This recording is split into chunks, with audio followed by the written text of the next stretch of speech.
সৌন্দর্য প্রকাশের কোনো অনুমতিই নাই, বাইরে চেহারা দেখানোর, সুন্দর করে নিজেকে মানে হচ্ছে অন্যের সামনে হচ্ছে আকর্ষণীয় করে উপস্থাপনের কোনো নিয়মই ইসলামে নাই। কিন্তু কি করতেছে? বিভিন্ন কসমেটিক্স মাখতেছে, ঠোঁটের মধ্যে লিপস্টিক মাখতেছে। আপনার মনে হইতে পারে কি এমন হয়েছে, শুনেন।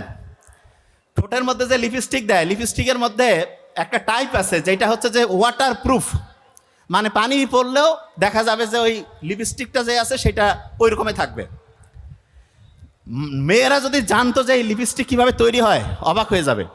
আপনারা ভেড়াকে চিনেন? ভেড়া, এই যে গরু ছাগলের মতো ভেড়া, ভেড়ার যে স্কিন আছে, স্কিন, এই যে চামড়া পশমের নিচে, ওইখানে এক রকমের গ্রন্থি আছে।